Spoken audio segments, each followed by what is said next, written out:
coming up on the Body Wisdom Podcast.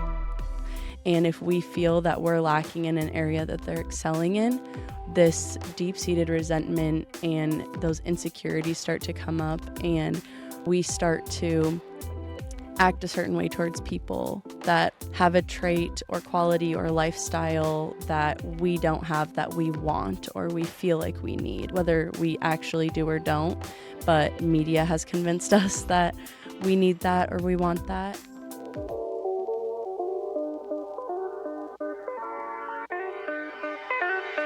Welcome back to the Body Wisdom Podcast. I'm your host, Jamie Bells, and today we are talking about something that came up from last week, and that is how annoying healthy people are. So I've got an expert on the subject matter in helping us to figure out where those feelings come from, where those thoughts come from, and talk about the power of the mind and our perception when we're on our own bio-individual health journeys. So welcome, Micaiah. Thank you so much for being here today. Thank you. Thank you for having me. Would you share a little bit more about who you are, and then we'll get into why healthy people are annoying? Yeah. I am a marriage and family counselor and also a mental health counselor, clinical mental health counselor. I'm pretty fresh in the field, so all of my education is fresh on my mind right now. I'm going to be launching my career in October in Fort Worth, Texas. So I'm really excited about that. We're making the big move from South Dakota to Texas in a couple of weeks. So, yeah. As we look at mental health in this space today, I think there's never been more appreciation or recognition for the necessity that it is to address the mental side of things, and what all comes along with that gigantic bag of tricks, right? The emotional side and our responses to different things. And that's kind of where this stemmed from, is understanding the why. We're big in diving into root causes, right? The NTA, that's what we're all about, is like, we're not going to do the Band-Aid fixes. We're going to get to the root of what is causing this symptom to arise. And then we're going to do some healing work there. And I feel like on our mental and emotional side, there are some symptoms, there's some inflammatory responses that happen there as well. And we're best to figure out what is the root behind that. Why am I acting this way, feeling this way, thinking this way? And that's all part of this holistic health, wholly healthy process, right? We want to be eating nutrient dense foods and getting hydrated and the foundations of wellness that I talk about all the time. But we really also need to address some of these other aspects as well. And so last week on the podcast, we had Mark and Heather, and Mark was talking about his personal health journey and how he went from being absolutely miserable, and he'd see health freaks, as he called them, and he said, I'd see all these health freaks and I just hated them. And so that's what I want you to talk about a little bit, is why is it that when we're misery loves company, we say that, right? Let's talk about this aspect of it from the psychological side of things. Yeah. Right away, my mind goes to just the deep-seated insecurities and resentments that we all have in an area of some sort. We all have experienced that, where we feel we're lacking in an area, but we can't put words to that, and we don't fully understand our feelings about that. So when we see someone else, especially, this is really common every day on social media, everyone is feeling these feelings. There's not a single person that isn't feeling these feelings, because maybe you're looking at someone's page and they have this, what's really popular right now is a hobby farm. That's this big, beautiful farmhouse with chickens and pigs and goats. And maybe you and your spouse have both been chasing the corporate dreams that you've had. And then all of a sudden, this is a big fad on social media. So now all of a sudden, what you once loved and was your dream that you're living right now, all of a sudden you're resenting it because you're looking at this fad that's a big thing right now. And that's just an example of it. But we've all experienced, every single day, we've compared ourselves to somebody else. And if we feel that we're lacking in an area that they're excelling in, this deep-seated resentment and those insecurities start to come up, and we can start to feel a certain way towards them, even if it actually isn't personally against them. It's more personal with ourselves. But we start to act a certain way towards people that are have a trait or quality or lifestyle that we don't have, that we want or we feel like we need, or maybe whether we actually do or don't, but media has convinced us that we need that or we want that. And so sometimes they're good, sometimes they're bad. With health, I think it's a good thing if you're having those feelings of, I wish that I was as into it as that. When it comes to other things that are more about money and materialism, that's where it gets more negative. But that's that root of that and how Yeah. deep that goes. It's such an interesting space because I feel like the healthier you are, the more joyful you are, and the more you're able to see good things and appreciate good things Mm-hmm. for other people. You can be excited for someone else getting something good or doing Mm-hmm. something good or being something wonderful, right? And yet at the same time, then when we're unhealthy, when we have all of our own, just it's like it's that total load, right? Mm-hmm. It's we can only handle so much, and we swim in a toxic world, and that's not just the toxins from the foods that we're eating and the things Mm-hmm. we're putting on our skin, and the stuff they're spraying all over outside everywhere. Mm-hmm. Like we have all of those like physical, the more tangible, if you will, I guess, toxins that we talk about. But then there are also the toxins that are coming in through our screens. Mm-hmm. And there's so much screens and music. I've become so keenly aware over the last couple of years, which is a point I want to get to about the time frame that we're talking about on all of this. But over the Yeah. last couple of years, one of the areas that I've developed more in is recognizing the messaging coming through our music. And it's like, I Mm-hmm. grew up on country music, good wholesome country music, right? But Mm-hmm. the messaging isn't a lifestyle that leads to health, that's for sure. Yeah. It's like get drunk and have sex with a bunch of random people. Like, nope, that's not really how we're going to have so much Uh-huh. fun as country kids. That's a Right. recipe for being really miserable and then hating Mm-hmm. healthy people someday. Yeah. And so I think when we scroll through, you scroll, it's like you're always being sold. Everybody's Mm-hmm. trying to sell you something. And Yeah. so as you're scrolling, the messaging coming from sales is you're Mm-hmm. inadequate. And Mm-hmm. so it's like between the scroll, you're inadequate, scroll, look how amazing I am, scroll, look at what Mm-hmm. you don't have, scroll, fear, fear, fear, right? Like Yeah. scroll, look how amazing I am and you're not. It's like I feel like Yes. this world of influencers are so unrealistic Mm-hmm. to chase because, by the way, none of those people are exactly who they say they are. It's like No. the videos that you see of The someone highlight recording reel. someone or recording something like they're picture perfect. And like if you turn the camera the other direction, Yeah. and it's like you Exactly. see their disastrous house and things. And so Exactly. so so I feel like there are a lot of takeaways in this. And one would be we need to stop thinking everyone else is perfect. Mm-hmm. We need to stop thinking that it's easy for anyone. Mm-hmm. And we need to stop thinking that we can't have good things for ourselves, Mm-hmm. right? Absolutely. I had a yoga instructor actually say this quote in one of our classes, and she said the amount, it isn't from her, but it was something that she saw that she wanted to share with us, and it said the amount of good things in your life depends on your ability to notice them. It's true. And it's It's true. really true. It's really true. And we actually talk about in counseling, when you can focus on gratitude, your anxiety levels go down immediately. When you start naming things that you're grateful for, or even an aspect psychologically that's in that is distracting yourself. We have a lot of methods of when someone's anxious or having an episode of PTSD or something like that, we have them start counting backwards, start identifying what their four senses. What am I seeing? What can I taste right now? What do I smell? Those kinds of things. Just being And present. yes, just becoming very present where you are and distracting yourself from those feelings.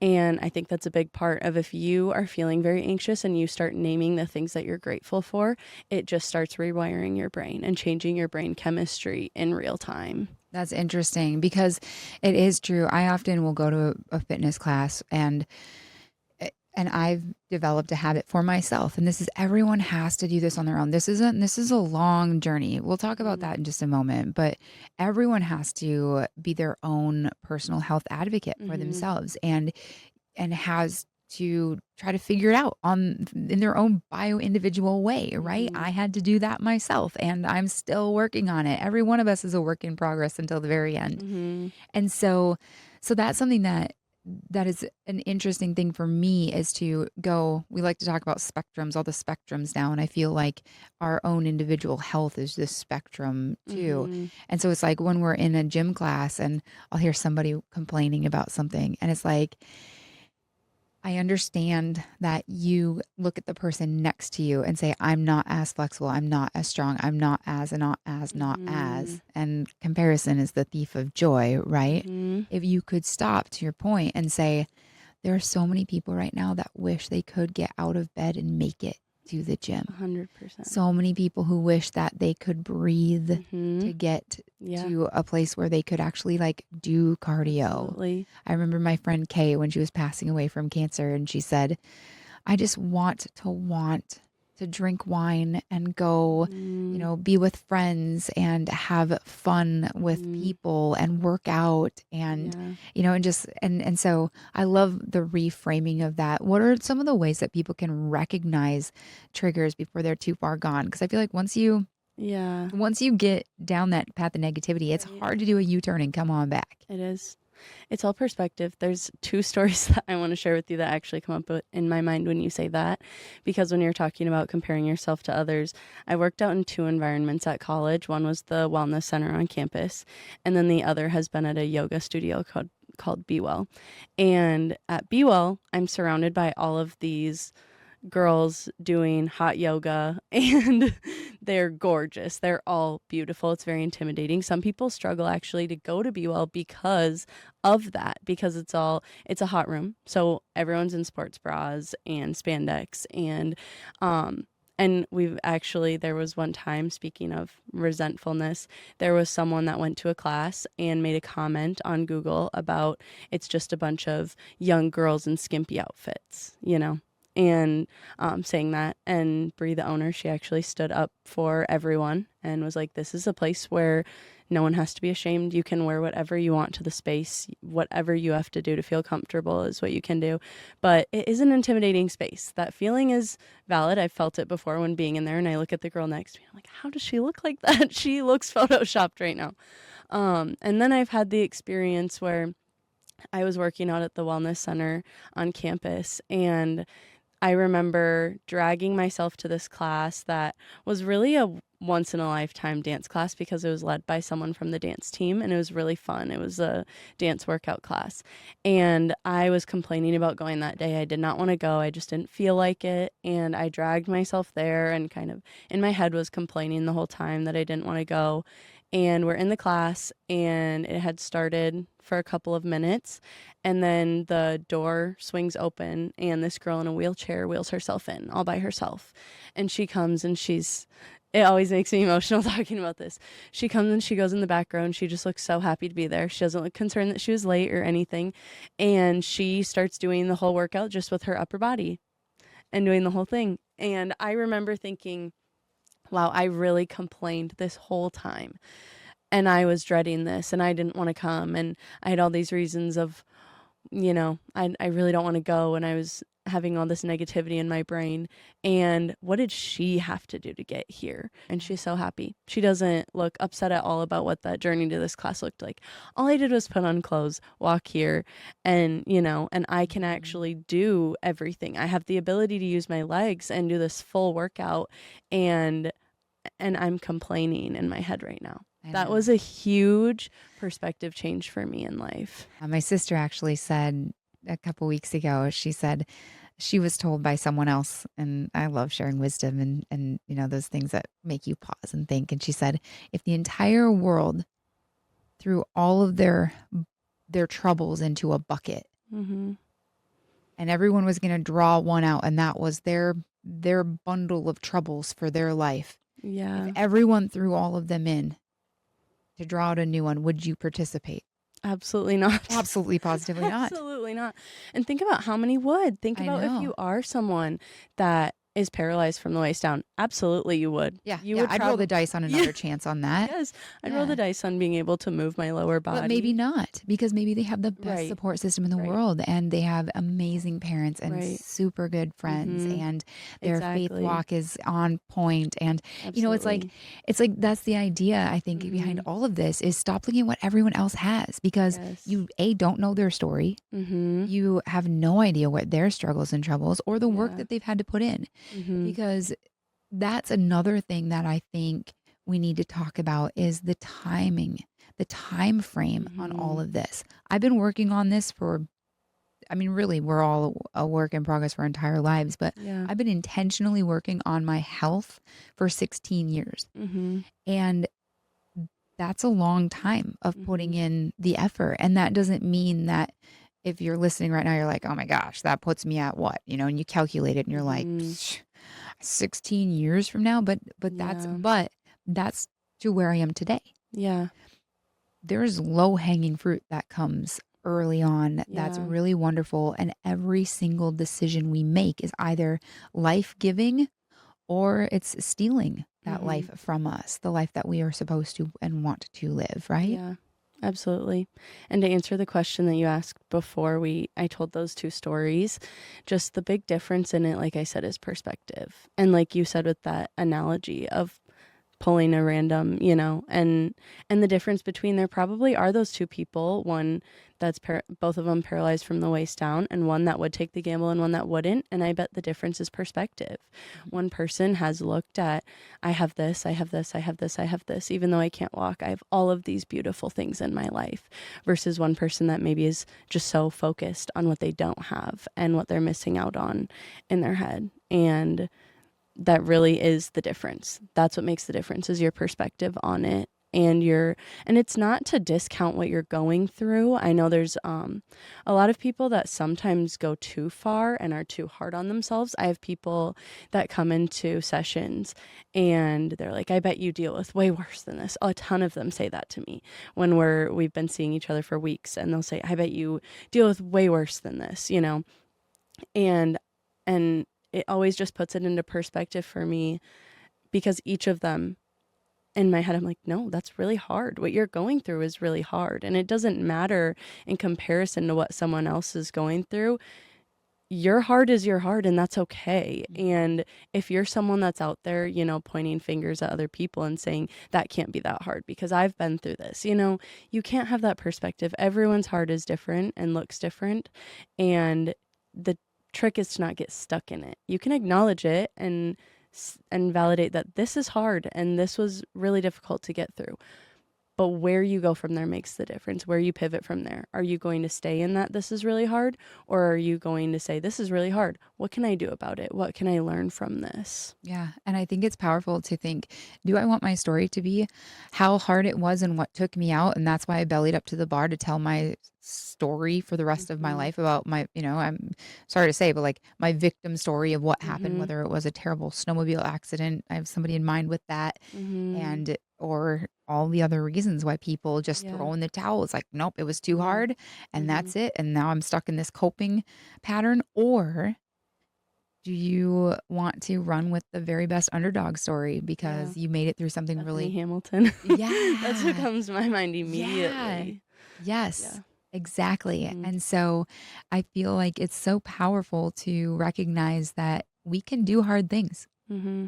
Talk about the resilience of the world today, Kaya. I feel like as a young person, I look back a couple of generations and our grandfathers and great grandfathers, they walked from country to country in like one shoe because the other one fell off Mm-hmm. like a country away Yeah. or behind them, and Mm-hmm. very minimal food and, Mm-hmm. trench warfare before that. I mean, like Mm-hmm. we as humans can do hard things. Absolutely. And it's just changed. I guess let's talk Yeah. about how that's changed and how our perspective has changed in our resilience as a whole Mm-hmm. in 2026. Right. Resilience is key. That's something I think about, just child psychology. And we talk about kind of the whole gentle parenting movement, honestly, has really had a negative impact on the resilience of kids. And that makes a big difference. Are you going to bubble wrap your child because you don't want them to go through hard things? We're all going to go through something hard at some point or another. And so something that I like to say to parents when I have a parent sitting across from me, and I've never been a parent yet, but I like to say to them, I know that this is hard to watch them go through, but would you rather they go through this under your roof or out in the world, not by you, with you to go back to when, they skin their knee, or, it's why we teach kids how to ride a bike, and we try to help them through that while they're with us versus on their own. It wouldn't go very well on their own. And so that's a big part of it, is just being willing to go through these things, because if you avoid it and you don't go through it, I even think we talk about illness where, some people are super scared of getting sick, and it's like, I really don't want to get sick. I really don't want to. If you have a compromised immune system, that's different, but so worried about getting sick. I've tried to just take on this mentality of like, if I'm going to get it, bring it on. I don't have anything coming up soon. Yeah. So if I have to go through it and be stronger later and then I won't be sick the rest of winter, great. It's kind of that idea of just the bring it on mentality, where you just face it and you view it in a positive way, from a positive perspective, and it will literally have a different impact on your brain. I don't know all of the details on this, but they did a study not too long ago that was about this conversation, where they had two groups, and one group was given presentations on. Both groups were going through just the general stressors of the world, and one group was given a presentation on why stress is good for you.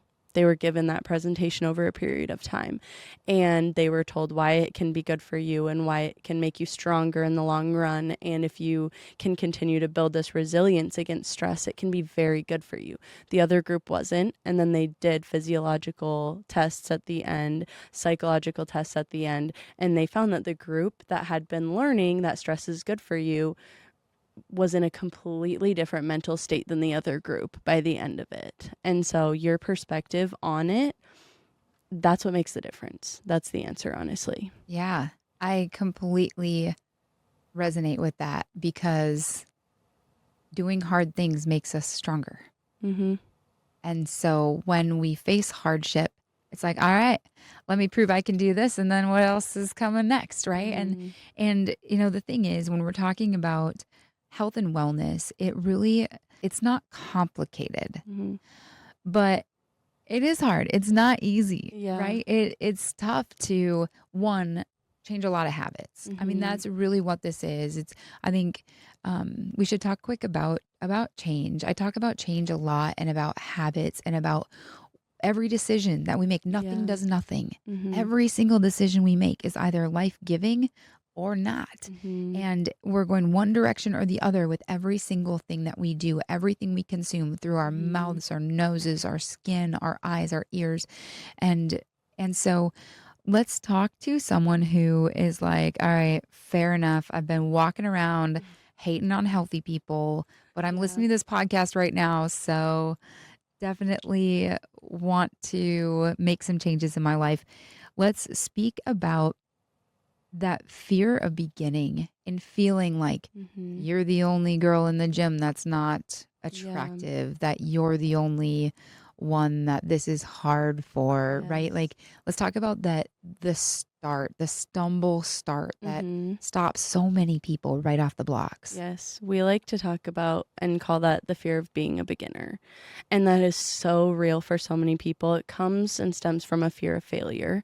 You don't want to try something and fail at it. We all, especially if you are someone with a growth mindset, I think you're even more capable of falling into this, because you want to excel at everything that you do. You want to be one of the best at everything that you do, and know everything. And so that's something that I would say the majority of people have been through, is going to a gym for the first time, or a yoga class, or going somewhere. And it is super uncomfortable when you don't know what you're doing. All you can think about in your head is, everyone's looking at me. Everyone knows that I'm new. Everyone knows I've never been here before. What does this button do? Everyone can tell that I have no idea what I'm doing right now. Or even just I think about our classes that we go to. The first time that I went to a hot yoga class, the first time that I went to Be Well, I almost passed out. I had to leave the room. It was embarrassing. It was so embarrassing. And what makes the difference is when you go back. Yeah. When you're not afraid to go back. Yeah. And basically that's something that I just know everybody has been through, is having that scary experience where you're new at something and it feels embarrassing and you can feel very insecure, and being able to go that second time. That I would love to know actually the statistics on how many people, if you go the second time and keep Oh, going, that's yeah, versus don't right? go back after the Like first time. how many people went one time versus how many people went 2 plus? Yes. Yeah. Exactly. I think that would be a really well, honestly, here's an example from recently. So I went to a cycling class a couple of years ago. I've never done it. I've never done it because I've always been scared. My first I'm not cycling kidding. class. It's terrifying. I don't know why cycling is so scary, but it is. Or spin classes. So I went to my first spin class and I hated it. It was the worst experience. My butt bones hurt so bad afterwards. I felt so confused the whole time. Like everyone has this rhythm going and you're not on it. You're not following. You're not This following. is why I haven't gone. You feel like the biggest idiot when it's your first time going to a spin class.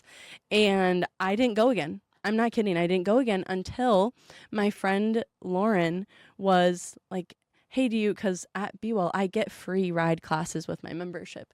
And so I just never went to them. I only went to the hot room classes or the lifting classes. And she was like, hey, want to go to one with me? And I said, that's not really my thing. She's like, what? They're so fun. I was like, I hated it actually last time I went. And she made me go again and try it again. And I went. I kind of had a similar experience. And she was like, you just got to go again. I promise you get used to it. And now it's my favorite class. Funny. It's literally my Okay. favorite class now, and I love it. Now I have the rhythm down, and your butt does get used to it, just so everyone knows. Your butt Calluses. gets used to it. And now I love it. The feeling of everyone being, that's honestly like the hardest things that you will do will end up being the most rewarding. Those classes that I go to where we're all in sync and we're all doing the choreo and I feel strong and I get that almost runner's high where I feel that second wind of endurance. And now it's one of my favorite things. And I went a couple of times and I gave it another chance that time instead of the first time I didn't go again. Yeah. Okay. So I had a similar experience. I had never actually, so my husband got me into fitness classes, which is crazy because I normally that's not the case. It's normally women, it's female dominated, but like I had actually taught fitness classes before, but I had never attended one. And so I was so in my head about this because I went and I despised every second of it. It was like this super cute, bouncy little, a fitness instructor, and I'm there with my husband, and he knows all the things because he's been going to this class, and then I come in. I've never done this before, and felt like a fool. I didn't know any of the things. The warm up is the same every single time. So everybody knew what they were doing but me. And then, and it was just, but I have like a dance background. So the choreography, being able to break it down to like the 1, 2, 3, 4, 5, 6, 7, 8, like I was able to catch on, but I despised the first time going. And it was everything in me. I was dragged in kicking and screaming, but there's something really powerful to finding that community, whether you want to surround yourself with a bunch of people that, bingo and drinks and, kind of the party crowd is the group that you're hanging with. They're going to drag you into things that are uncomfortable for you, but not necessarily always the best for you and your personal health journey. But if you start hanging out with some of these health freaks, as Mark called them in the last episode, I think there's something really powerful to be said about what the people who you want to be more alike can drag you into. If one of my favorite mantras in my life is do the things the you want to be would do. And you can't do them all at once, but sometimes let's talk about what these transitional things are, Micaiah. Talk about if someone's looking around going, I love these people, but this isn't exactly who I want to be when I grow up. Like, what Mhm. does somebody do from that starting point? Yeah, we actually call that identity role confusion, which was coined by Eric Erickson. And it starts in adolescence and can continue into adulthood. Some people it stays in adolescence and you move on from that, but it's where you have that almost imposter feeling where you have this out of body experience where you go, these are not my people. This This is is no longer not. suiting me. Yeah. I remember You several moments wake in my up life. and you wake up and you just go, this is not who I want to be. What am I doing?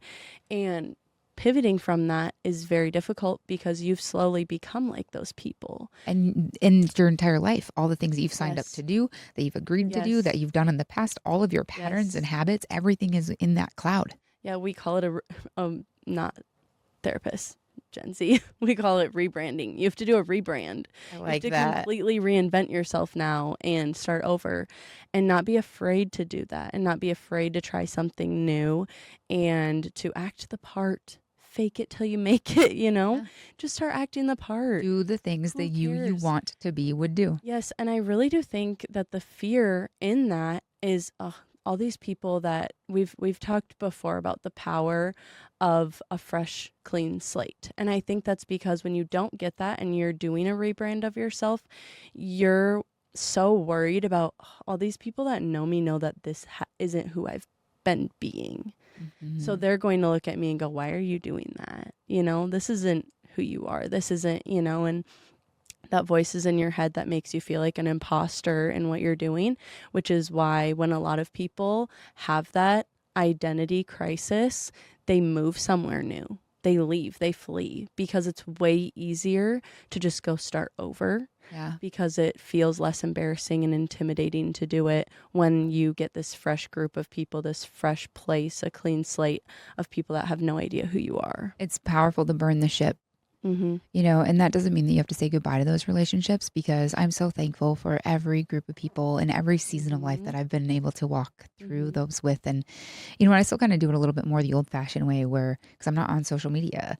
And Mm-hmm. so for me to have, I lived here for a period of time and then, I still have all their phone numbers and we connect every once in a while.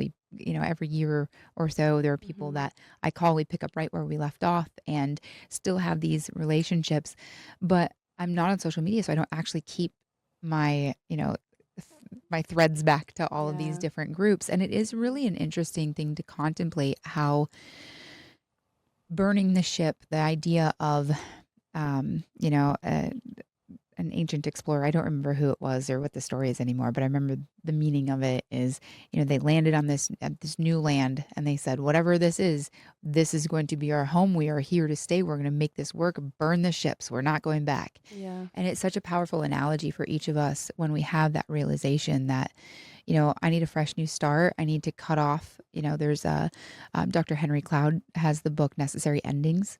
And there Mm-hmm. is, sometimes we need to block a phone number Yeah. or just gently tell somebody like, I just need to focus on me for a little while and Yeah. create some distance in this relationship. If you have somebody who's not really helping you to Yeah. climb to the next summit that you're Yes. trying to climb personally. Yeah. How you do that is such a big deal because what a lot of times we do is because we're uncomfortable, we just kind of ghost somebody Hmm. and we burn a bridge, we self-sabotage a relationship.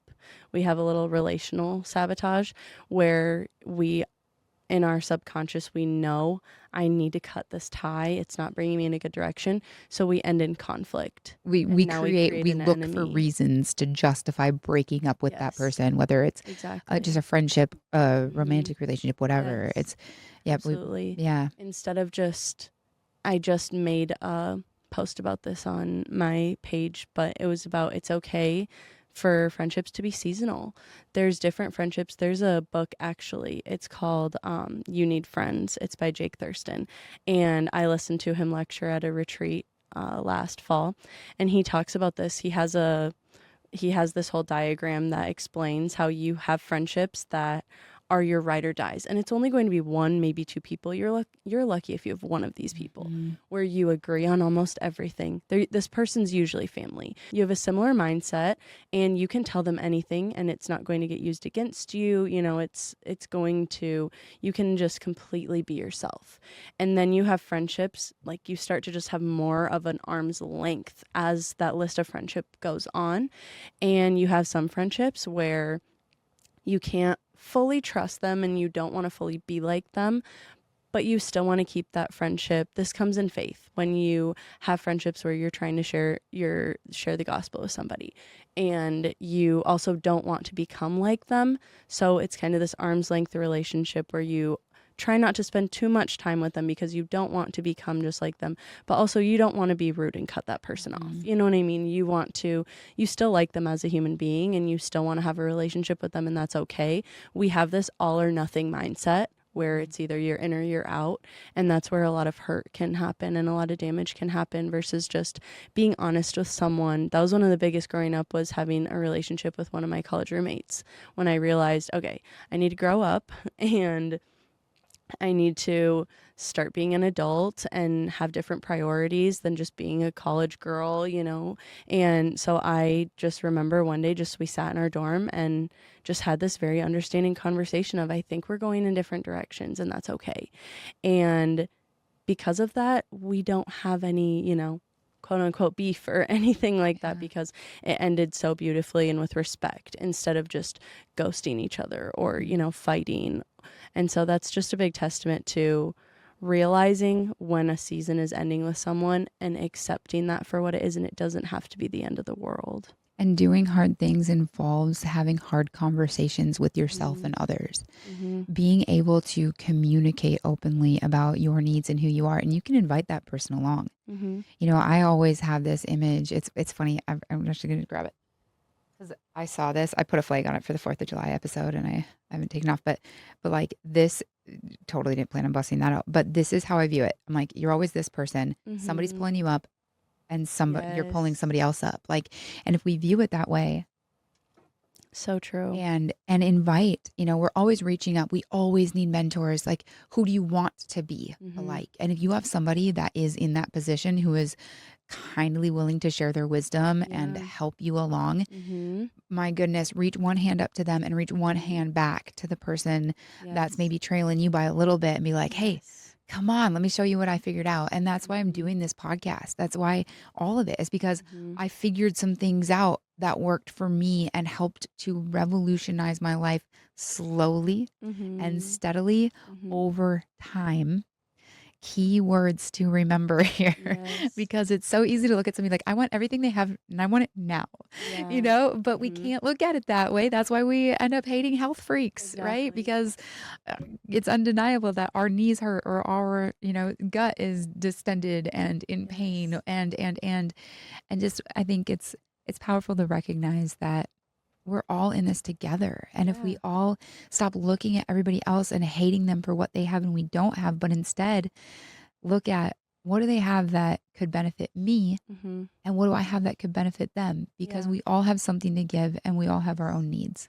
And even flip that perspective and think about something that you know a lot about, that you feel like, man, I know more than the average person about this thing.